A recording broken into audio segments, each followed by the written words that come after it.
एक गांव में एक मूर्ति बनाने वाला रहा करता। वह काफी खूबसूरत मूर्तियां बनाया करता था और वह इस काम से अच्छा कमा लेता था। उसे एक बेटा हुआ। वह बच्चा बचपन से ही मूर्तियां बनाना शुरू कर दिया था। बेटा भी बहुत खूबसूरत मूर्तियां बनाया करता था और बाप अपने बेटे की कामयाबी पर खुश होता था। लेकिन हर बार बेटी की मूर्तियों से कुछ ना कुछ कमियां निकाल ही देता था। वह कहता था, बहुत अच्छा किया, लेकिन अगली बार इस कमी को दूर करने की कोशिश करना। बेटा भी कोई शिकायत नहीं करता था।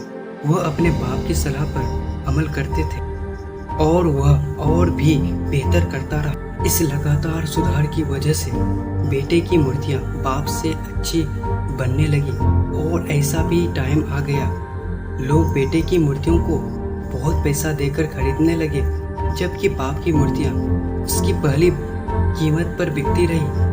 बाप अब भी बेटे की मूर्तियों से कमियां निकाल ही देता था, लेकिन बेटा को ये अच्छा नहीं लगता था और वह बिना मन के उस कमियों को एक्सेप्ट करता था, लेकिन फिर भी अपनी मूर्तियों में सुधार कर ही देता था। एक टाइम ऐसा भी आया जब बेटे के सब्र ने जवाब दे दिया। बाप जब कमियां निकाल रहा था, आप तो ऐसे कहते हैं कि आप बहुत बड़े मूर्तिकार हैं।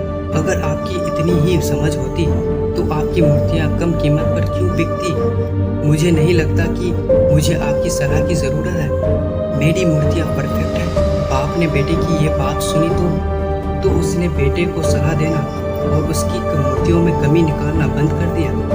कुछ महीने तो वह लड़का खुश रहा, लेकिन फिर उसने नोटिस किया कि अब लोग उसकी मूर्तियों की उतनी तारीफ नहीं करते जितने पहले किया करते थे और उसके मूर्तियों के दाम भी बढ़ना बंद हो गए। शुरू में तो बेटे को समझ नहीं आया, फिर उसने अपने बाप के पास गया और उसे समस्या के बारे में बताया। बाप ने बेटे को बहुत शांति से सुना, जैसे उन्हें पहले से पता था कि वह कभी आएगा। बेटे ने भी इस बात को नोटिस किया। उसने पूछा, क्या आप जानते थे कि ऐसा होने वाला है? बाप ने कहा, मैं कुछ साल पहले मैं भी इस हालात से गुजरा था। बेटे ने सवाल किया, तो आपने मुझे समझाया क्यों नहीं? बाप ने जवाब दिया, क्योंकि तुम समझना नहीं चाहते थे। मैं जानता हूँ कि तुम्हारी अच्छी मूर्तियाँ मैं नहीं बनाता। ये भी हो सकता है कि मूर्तियों के बारे में मेरी सलाह गलत हो। ऐसा भी नहीं है कि मेरी सलाह की वजह से तुम्हारी मूर्ति बेहतर बनी हो, लेकिन जब तुम्हारी मूर्तियों में कमियां दिखता था तब तुम बनाई हुई मूर्तियों से सेटिस्फाइड नहीं होते थे।